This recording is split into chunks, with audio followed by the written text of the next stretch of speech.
At least 79 people have lost their lives in the northeastern Indian state of Assam, and the number is likely to rise as heavy monsoons are expected to hit this week. Up to 3 million people are affected, and flooding has led to the deaths of at least 9 rare one-horned rhino in the Kaziranga National Park there.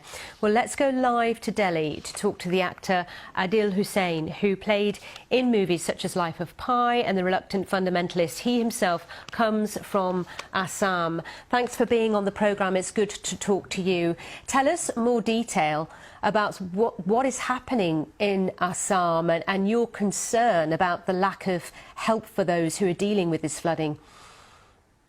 Good morning, Sally. I'm very happy to be here. I was born in Assam, and I remember writing an essay. I mean, every year in the school exams, we had to write essays on flood.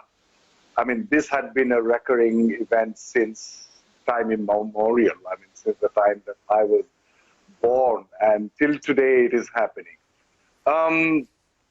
This situation is that the riverbed, since 1950s, there was a big earthquake. The riverbed of River Brahmaputra has risen to at least 1.5 meters. The tributary rivers which come from different parts of the northeast, flowing from Himalayas and other mountain ranges, around 20 major ones, deforestation has given birth to erosion.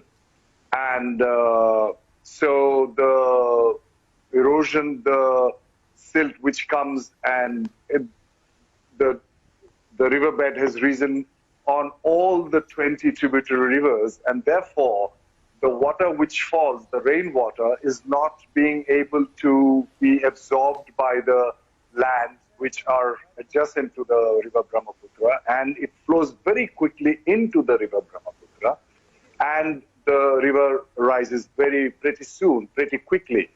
And so the people do not get time to get out of the way of the river, which they know when it happens, but still it has become more unpredictable. There used to be a big flood every 7, 8, 9, 10 years. Now it's every other year.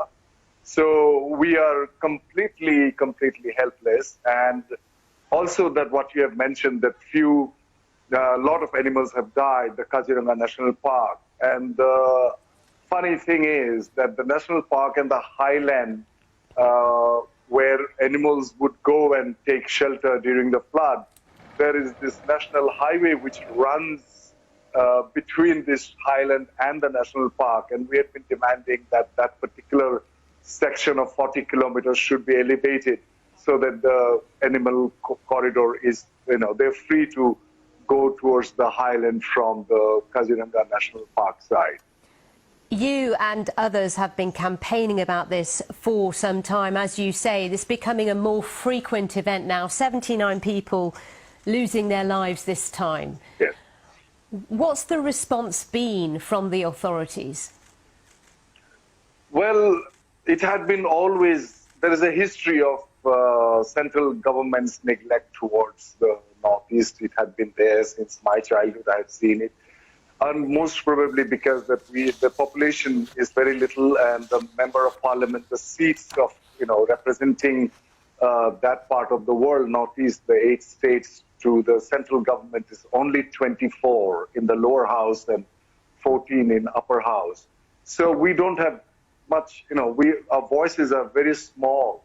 But fortunately, since last 10, 15 years, there had been a look east policy because of the insurgency which happened, and a lot of student movements which happened since 1979. So we are getting a little bit more, attention now. But the Indian mainstream media had been quite reluctantly reporting on this, except for very few channels. So it is, unless there is an uproar in the media, there is an uproar in the civil society in the entire country, I don't think that the authorities are bothered about the flood, which happens every year. It becomes like a routine thing. Oh, there's a flood in Assam, few people will die, few animals will die, and that's that. And it goes on and on and on. OK, well, thank you for talking to us today. It's really good to hear your perspective on what's happening there in Assam. Adil Hussain joining us live from Delhi.